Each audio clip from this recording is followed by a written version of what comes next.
तो हेलो दोस्तों, welcome to हमारे मिशन टॉपर चैनल में। तो इसमें हम आपको आज नया चैप्टर पढ़ाएंगे जिसका नाम है हमारा निर्देशांक ज्यामिति। ये हमारा सात सात चैप्टर है जो कि हमारे हाई स्कूल का है। और ये अक्सर बच्चे इसको बहुत कठिन मानते हैं।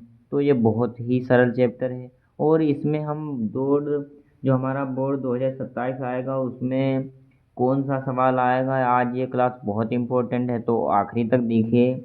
लास्ट तक हम इस चैप्टर से, इस एक्सरसाइज से जो सवाल बता देंगे वही आपको बोर्ड 2027 में पूरा पूरा सवाल छपा मिलेगा।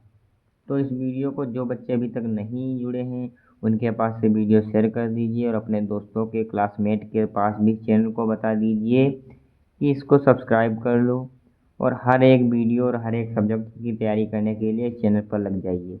तो बिना समय गंवाए हम इसका पहला सवाल तो अभी नहीं लगाएंगे, पहले हम इसका बेसिक पॉइंट आपको समझाएंगे तभी आपको ये समझ में आएगा। हम हर एक टीचर की तरह डायरेक्ट सवाल नहीं लगवाएंगे, पहले आपको इसके सूत्र समझाएंगे कि कौन से सूत्र होते हैं। चलिए हम शुरू करते हैं। तो हमारा सूत्र क्या है, आपको एक एक पॉइंट देखना।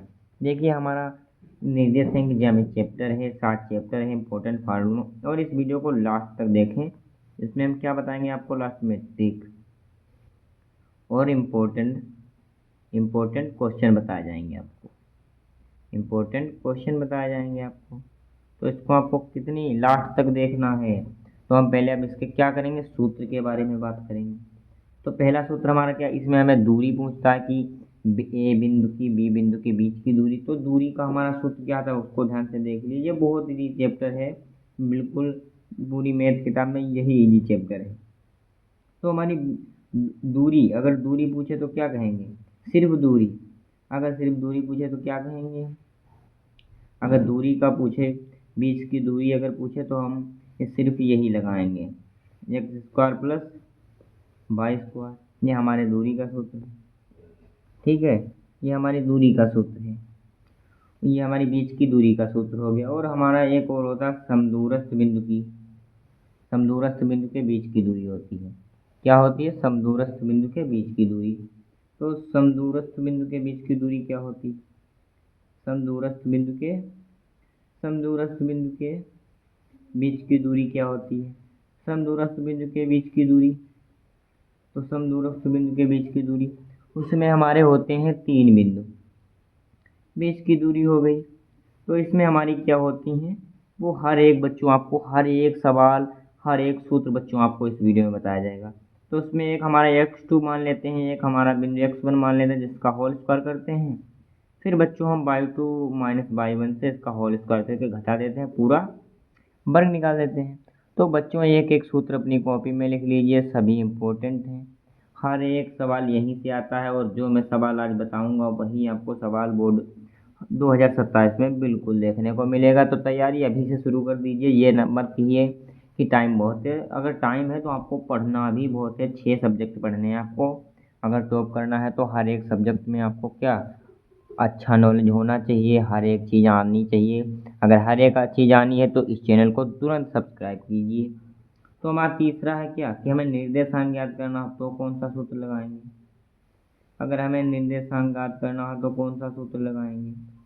तो निर्देशांक ज्ञात करने का सूत्र क्या होता है, x1 प्लस x2 बटे 2। तो ये हमारा क्या होगा, x का निर्देशांक और y का निर्देशांक y2 प्लस y1 बटे 2। ये हमारे y का निर्देशांक होता है, क्या हो गया, y का निर्देशांक होता है। इसमें हमारा बिंदु x1 और x2 को जोड़ते हैं, और या y2 प्लस y1 कर लीजिए, कोई दिक्कत नहीं है, वो जोड़ेंगे ही हम। तो इसको जोड़ेंगे तो हम इसको 2 से भाग कर देंगे तो क्या आएंगे, तो हमारे सारे सूत्र निकल के आ जाएंगे कि ये और ये हमें सूत्र क्या करने, लगाने हैं। और जो मैं आज सूत्र बता रहा हूँ यही सूत्र आपको देखने को मिलेंगे। और इसके अलावा आपकी पूरी एक्सरसाइज में कोई सूत्र नहीं, जो सूत्र मैं आज आपको बता दूंगा वही सूत्र आपको बच्चों पूरी एक्सरसाइज में बच्चों यही आपको सूत्र प्रयोग करने होंगे और यही बच्चों सूत्र से सवाल लगेंगे। तो बच्चों इस वीडियो को पूरा लास्ट तक देखिए, बहुत ही हमने अगर इम्पोर्टेंट फार्मूले इसके क्लास का नाम रखा है तो कुछ तो इम्पोर्टेंट होगा ही बच्चों इसमें, ठीक है बच्चों। तो हम बच्चों अपने चौथे सबक सूत्र को, तो चौथा बिंदु क्या आता है कि जो हमें अनुपात ज्ञात करना होता है, कि जो हमारे बिंदु होते हैं उनको अंतः विभाजित करने पर उनका अनुपात क्या होगा। तो हम अंतः विभाजित करने पर लिख लेंगे अंतः विभाजित करने वाले बिंदुओं का अनुपात करने वाले बच्चों बिंदुओं का अनुपात। तो बच्चों बिंदुओं का अनुपात क्या होगा। तो बिंदुओं का अनुपात हमें देखना है बच्चों। तो क्या होगा अनुपात। तो बच्चों हमें इसका अनुपात देखना है बहुत ही अच्छी तरीके से बच्चों आपको देखना है। तो हमारा इसका क्या होता है बच्चों। तो हमारा यक्स बराबर होता है यम1 x2 होता है, फिर यम2 x1 होता है, और बाह्य बिंदु उसका भी सूत्र बताया जाएगा। हर एक सूत्र आपको लिखते चलना है। और ये यम1 यम2 हमारा क्या होता है अनुपात। इसको हम अनुपात दे सकते हैं, यन भी मान सकते हैं, यम यन कुछ भी मान सकते हैं। तो हम अभी तो बच्चों हमें जो यम1 यम2 होते हैं ये हमारे अनुपात होते हैं, इसको हम किसी में भी बांट सकते हैं। और अगर हमारा बाई होगा तो इसको भी हम किसी में बांट सकते। बाई होगा, बाई के क्या होंगे यम1 इंटू बाई2 होता है, और प्लस होता है यम2 इंटू बाई1 हो जाएगा। इधर बाई2 होता है तो इधर बाई1 हो जाएगा बच्चों। तो यम1 प्लस यम2 बच्चों हम क्या करेंगे, और ये हमारा क्या हो जाएगा बच्चों यम2 हो जाएगा। तो इसको हमें यम2 बच्चों बहुत ही अच्छी तरह। तो ये हमारे क्या हो गया अंतः विभाजित करने वाले बिंदुओं का अनुपात हो गया। अब हमें इसका अगर अंतः विभाजित बिंदु होते हैं तो हमारे बाह्य विभाजित भी बिंदु होते होंगे, तो सर उसका क्या सूत्र होगा। तो बच्चों हर एक सूत्र बताएंगे। हम जानते हैं कि बच्चों के मन में क्या चल रहा होगा। मैं भी एक स्टूडेंट ही हूँ और स्टूडेंट की ऐसे ही गुजर रहा हूँ, तो मुझको पता है कि बच्चों को क्या ज़रूरत है, क्या उन्हें मालूम होगा, किसकी ज़रूरत। तो आप लोग नए नए हाई स्कूल में आए तो आपको हर एक चीज़ बेसिक से बताई जाए। तो हम क्या लिखेंगे बाह्य विभाजित। तो हम शॉर्ट में ही लिख लेंगे बच्चों क्या है बाह्य विभाजित। तो हमारे बाह्य विभाजित बिंदुओं के निर्देशन बिल्कुल बच्चों सूत्र यही होता है, बस यहाँ पर प्लस होता है, यहाँ पर प्लस होता है, यहाँ पर क्या हो जाता है माइनस हो जाता है।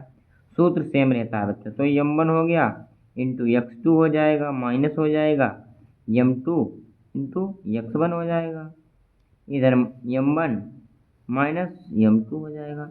सेम होता है बच्चों, कोई चेंज नहीं होता है। बस आपको समझ आ गया है तो आप हर एक चीज़ लगा लेंगे। बस यहाँ पर हमें माइनस लिखना है और पूरा सूत्र टोटल वही लिख देना है टोटल। तो यम1 माइनस यम2 हो गया। तो ये हमारे क्या हो गए सारे सूत्र हो गए। अब हमारे इसके अलावा तो ये कंप्लीट रूल है क्या हो गए। तो हमने जितने आपको ये सूत्र लगेंगे इसमें हमने सारे सूत्र लगा दिए हैं और बता दिए हैं, आपको समझ में भी आए होंगे। तो बच्चों अगर आपको पूरी क्लास अच्छी लगी हो तो इस वीडियो में हम सोच रहे हैं कि इसमें एक्सरसाइज ना कराएं, क्योंकि एक्सरसाइज से आपको बोरिंग लगेगा। अभी आप लोग को सूत्र याद नहीं है, हम बिना सूत्र लगाएंगे और डायरेक्ट सूत्र लगा तो आपको समझ में नहीं आएगा। तो इसको हम आपको होमवर्क में दे रहे हैं, इससे सारे सूत्र कल आपको लगाने हैं और हमें कमेंट में बताना है कि सर अब क्लास लो। व्हाट्सएप चैनल इंस्टा की चैनल लिंक सभी हमारे उसमें पड़ी है डिस्क्रिप्शन में चैनल में, तुरंत उसको सब्सक्राइब कीजिए और तुरंत हमें व्हाट्सएप पर कीजिए। और कृपया इस चैनल को सब्सक्राइब जरूर करें और अपने दोस्तों के पास भी भेज दें कि सर इस पर बहुत अच्छी पढ़ाई कराते हैं मैथ की। तो सभी लोग इसको सब्सक्राइब कर लीजिए। हम अगली क्लास में आपको बच्चों पूरी एक्सरसाइज पूरी 7.1 एक्सरसाइज बहुत ही मस्त तरीके से हल करवाएंगे। तो हम अब अगले वीडियो में मिलते हैं। वेलकम बिंदु, थैंक्स फॉर वॉचिंग।